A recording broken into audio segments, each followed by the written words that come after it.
la ley 17.288, que es la del Consejo de Monumentos Nacionales. Para abordar el tema quisiera primero hacer un contexto. La labor del Consejo de Monumentos Nacionales es una apretada síntesis, pero para quienes no la conozcan bien sería bueno un recordatorio. El Consejo de Monumentos Nacionales es un órgano asesor del Ministerio de Educación, tiene una composición bastante sui generis, por así decirlo. Está compuesta por alrededor de 21 consejeros que vienen desde el ámbito de la sociedad civil, algunos, muchos, la mayoría vienen de entidades públicas, muchos de museos. Entonces tiene una composición bastante variopinta que la hace variopinta en el sentido que no es una agencia estatal, es decir, no responde en teoría a un interés gubernamental, sino más bien tiene cierto grado de autonomía, lo cual la hace bastante interesante como órgano del Estado en protección patrimonial. Tiene sus ventajas, sus desventajas. Somos un órgano, sí, asesor del Ministerio de Educación. El Consejo de Monumentos Nacionales tiene la tuición sobre los monumentos nacionales. Los monumentos nacionales son bienes arqueológicos, bienes paleontológicos, santuarios de la naturaleza, zonas típicas, monumentos públicos y monumentos históricos. Respecto a las primeras, son solo por el Ministerio de la Ley, tienen categoría de monumento nacional, se encuentran protegidas bajo la ley 17.288, salvo en casos de zonas típicas y monumentos históricos, en cuyo caso tiene que mediar un decreto ley que las declare en tanto tal. Respecto a los monumentos históricos, nosotros tenemos la tuición de alrededor de 1.350 monumentos históricos en la actualidad. Parte de ellos son bienes ferroviarios, pero una parte menor. Respecto a los monumentos históricos, indicar que por ley nosotros tenemos que ceñirnos en 3 valores para declarar un monumento histórico. Estos son antigüedad, valor artístico y valor histórico. Nosotros tenemos que hacer una evaluación de aquellos 3 valores. Si estos se cumplen, 1 o 2 o los 3, nosotros podríamos estar en posición de declarar o proteger bajo la ley 17.288 algún bien en específico. Respecto a los bienes ferroviarios, primero indicar a modo general que un monumento histórico se puede, la ley que es de 1970 indica que cualquier ciudadano puede denunciar, indica la ley, denunciar un monumento histórico. Es decir, cualquiera, es prerrogativa de la sociedad civil indicar al Estado, a este caso a esta agencia, indicar qué bien desea proteger. El Consejo de Monumentos Nacionales hace una evaluación y presenta su recomendación al Ministerio de Educación, que es el que finalmente decreta su categoría de monumento nacional o no. En el caso de los bienes ferroviarios, tenemos una construcción desde el tiempo que ha llegado a esta, desplegada en el territorio nacional, a estos bienes declarados, que parten en el complejo azufrero de Tacora, que es un decreto en trámite, aprovecho de decirle al profesor Thompson. Desde ahí para abajo nosotros tenemos desplegado en todo el territorio una bastante interesante cantidad de bienes protegidos, que son las que ustedes pueden ver ahí. Si uno puede ver, en un comienzo uno podría pensar que están bastante concentrados en la zona central. No obstante, si uno lo ve desplegado en todo el territorio, uno ve que está bastante homogéneo durante todo el territorio hasta la región de los ríos. El siguiente, por favor. Claro, hasta la región de los ríos. Sin embargo, se observan falencias, por ejemplo, en la región de los lagos. Nosotros no tenemos monumentos declarados, salvo la estación Coyel-Elfu. El tren fue una realidad hasta Chiloé. Sin embargo, si nosotros hacemos una lectura en el territorio de nuestros bienes protegidos, el tren solo fue una realidad hasta la estación Coyel-Elfu. Evidentemente tenemos ahí una falencia. En un comienzo los bienes, como les indicaba, se protegían, como la iniciativa la tenía la sociedad civil, era aquellos bienes que nos indicaban las asociaciones de conservacionistas, particulares u otros interesados en declarar. Entonces se fue construyendo a medida del interés que se generaba desde fuera del Consejo. Y eso derivó en estos bienes que tenemos protegidos, que son bastante representativos y que cubren bastante el territorio. No obstante, quedaron evidentes vacíos. La región de los lagos, por ejemplo. La estadística, nosotros tenemos aproximadamente 82 bienes inmuebles declarados Monumento Nacional y 142 bienes muebles declarados Monumento Nacional hasta ahora. Solicitud de declaratoria. Nosotros, cuando asumió la nueva administración del Consejo de Monumentos, iniciamos una revisión histórica de solicitudes de declaratoria de Monumento Nacional. Eso derivó que encontráramos las siguientes solicitudes de declaratoria de bienes ferroviarios que no habíamos abordado en aproximadamente 10 años. Estos son un análisis somero de aquellas. ¿Puedes volver por favor a la primera? La anterior. Indica que hay un evidente desbalance. Nosotros tenemos una solicitud declaratoria, por ejemplo, en la región del Maule de 22 estaciones ferroviarias, lo cual, de prosperar, evidentemente generaría una suerte de desbalance territorial. No habría mucha coherencia en explicar por qué la región del Maule tendría casi 25 estaciones Monumento Nacional y otras regiones no. Es algo que nosotros estamos analizando en este momento en el Consejo. Nosotros hicimos un trabajo territorial hace poco con José Guajardo, que está acá, de la Comisión del Maule, y pudimos constatar que varias de ellas ya se encuentran demolidas, por ejemplo.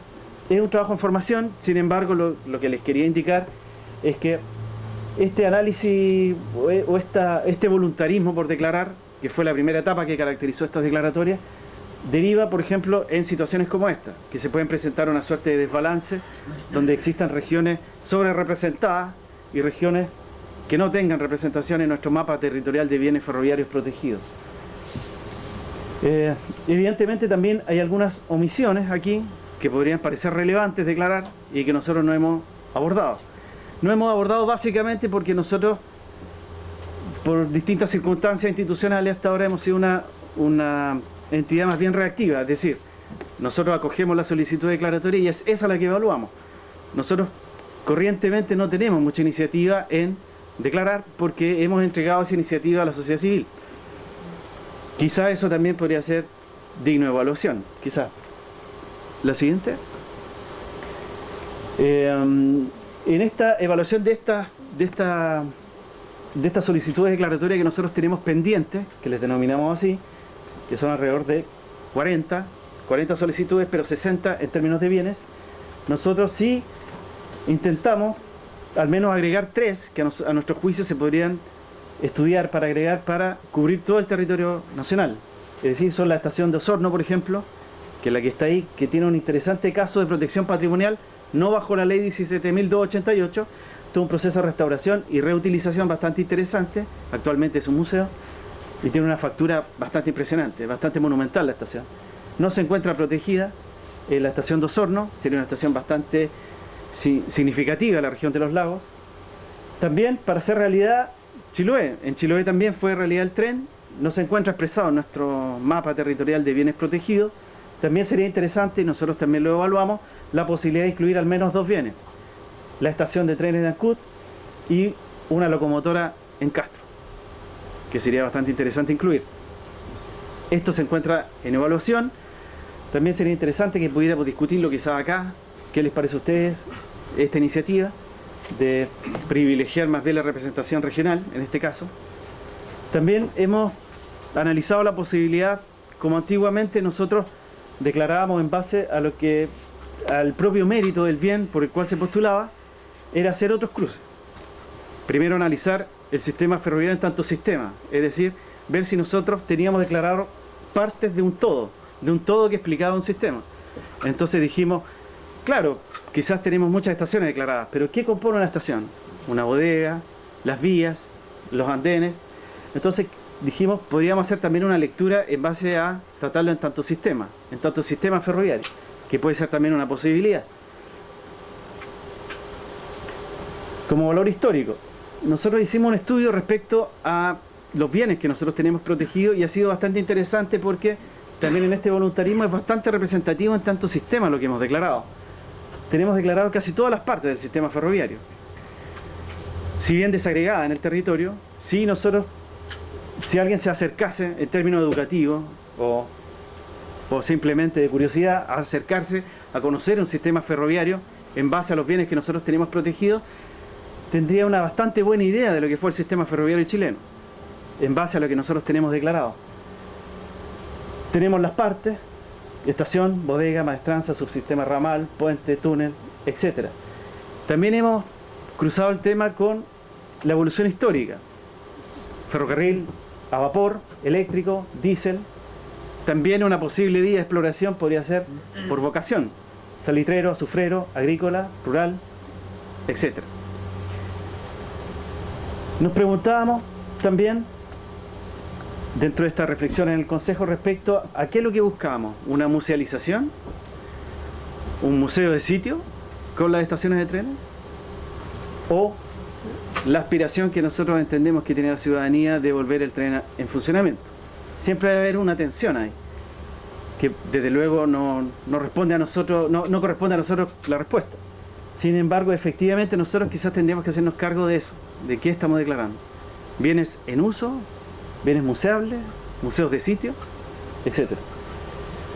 Respecto a nuevas aristas que también podríamos explorar y que también estamos analizando, y que quizás también tendría que ser iniciativa del propio Consejo, puesto que no ha llegado como solicitud al Consejo, es la posibilidad de declarar, por ejemplo, los archivos, los planos. Quizás EFE tiene algo que decir en torno a este tema, no lo sé, pero también ha existido una preocupación desde el Consejo, ahora que existe con la nueva institucionalidad del Ministerio de Cultura va a haber un sistema de archivo nacional. Es qué posibilidad tenemos de proteger e incluir en ese sistema de archivo nacional los archivos de EFE. Como criterio de posible, esto ya lo había anunciado, pero como criterio de posibles factores o criterios para abordar nuevas declaratorias, tenemos la representatividad territorial. Es decir, propender a que todas las comunidades locales tengan alguna representación en nuestro mapa patrimonial.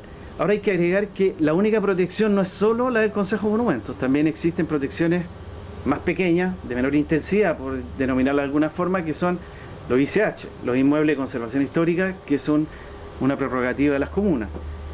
Quizás también las comunas quizás nosotros podríamos tratar de estimular que las comunas podrían generar aquella primera etapa de protección, y que quizás el Consejo podría ir en una segunda etapa.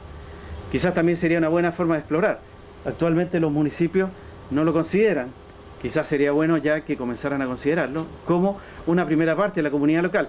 El monumento nacional lo que trata es poner de relevancia nacional un monumento, pero también existen, desde luego, patrimonio local, que no necesariamente podría llegar a convertirse en monumento nacional, pero sí en patrimonio local. En eso corresponde evidentemente también una labor al municipio. Valor artístico. Nosotros, si vemos la evolución de la protección, centrarnos solo en la de estaciones ferroviarias, partió la protección patrimonial en todo evento. Primero se protegían los palacios, luego los castillos, estamos terminando en las habitaciones obreras. Evidentemente hay una evolución, ¿no? Exactamente es la misma que han tenido los ferrocarriles. En un comienzo fueron las estaciones monumentales y estamos llegando a pequeñas unidades de estaciones en pequeñas localidades del país. ¿Por qué? Porque básicamente se entiende que tienen distinto valor histórico. En algunos casos no tienen valor artístico, como estas estaciones que les comento, que son más bien pequeñas, de ramal, pero sí tienen un gran valor histórico, el cual también es necesario relevar. Factibilidad de conservación. Otro aspecto también que quizás deba ser abordado es qué factibilidad de conservación tenemos nosotros al momento de declarar. Nosotros podemos declarar monumento nacional cierta estación. Cierta estación se podría convertir quizás en un centro cultural administrado por una comuna. Estoy dando solo un ejemplo. Pero ¿qué posibilidad tiene de perdurar en el tiempo? ¿Qué posibilidad tiene de lograr interconexión con distintos organismos estatales de tal modo que todos coadyuven a que tenga una sustentabilidad en el tiempo? Quizás también podría ser un factor, esa sustentabilidad, un factor de medida, una unidad de medida para llegar a declarar. Lo mismo ocurre, por ejemplo, si fuera un patrimonio en uso. Quizás un patrimonio en uso, si nosotros podemos, mediante la generación de un modelo, ver qué factibilidad tiene de generar recursos y de sustentabilidad comercial y económica, puede ser un factor que pueda incidir en la protección patrimonial. Hay que ver, sopesar en la balanza, si nosotros ahí estamos protegiendo patrimonio u otra cosa. Entonces, son líneas delicadas que, sin embargo, es necesario abordar también. Sistema ferroviario, sí, esta quedó como atrás mano. Disculpen. Precedentes fuera de Chile. Tenemos la lista de patrimonio mundial. Hay un caso que me interesa, que es el de Austria, que que contempla la protección de todo un contexto ferroviario. Ese contexto ferroviario en el caso chileno lo más parecido sería el ramal, está en uso. Pero han cambiado bastante partes, porque el énfasis ha estado puesto en el uso. Entonces también esa es una nueva pregunta que también nos interroga quizás a algunos conservacionistas respecto a que quizás también hay que a veces hacer una interrogación respecto a qué tanta integridad queremos versus qué tanto uso queremos del medio. Parte de los criterios para declarar monumento nacional son que conserve su integridad en el tiempo. Pero también esa integridad debe ser a veces necesariamente compatibilizada con su uso, que es probablemente a lo que aspira la población. Respecto al caso uruguayo, es bastante interesante en este sentido porque avanzó en pequeñas protecciones de inmuebles en la estación Peñarol, en el barrio Peñarol, pero poco a poco llegó a la protección de paisaje, en tanto paisaje, que es lo que ha comenzado a primar ahora en la lista de patrimonio mundial.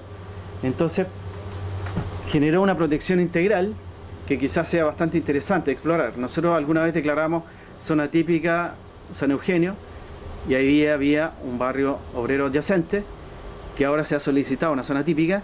Entonces quizás ahí se pudo haber generado en su momento una zona típica integral.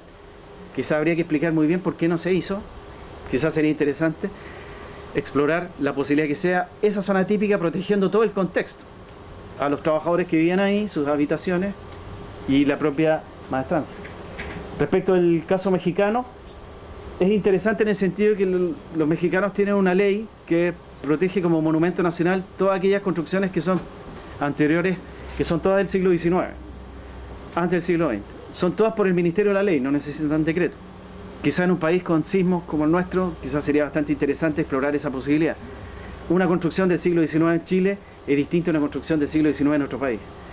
En Chile, si es del siglo XIX, quiere decir que ha sobrevivido a más de 2 o 3 sismos importantes. Ese es un valor en sí mismo que quizás nosotros no hemos puesto en relevancia suficientemente. En el caso mexicano se ha avanzado a un concepto que es bastante interesante, que es a generar sentido de lugar e identidad, que es un poco lo que comentaba de comunidad local. Quizás también nosotros deberíamos avanzar un poco a no darle la espalda a la estación de tren que tiene cada localidad, sino integrarla de alguna forma. Me refiero a la configuración arquitectónica de las localidades, etcétera. Poco a poco uno va viendo que en los pueblos del sur las estaciones de tren están comenzando a darle la espalda a la expansión de la ciudad. Quizás sea tiempo de comenzar a integrarla. Quizás también sea un criterio para abordar en estas próximas declaratorias. Eso. Gracias.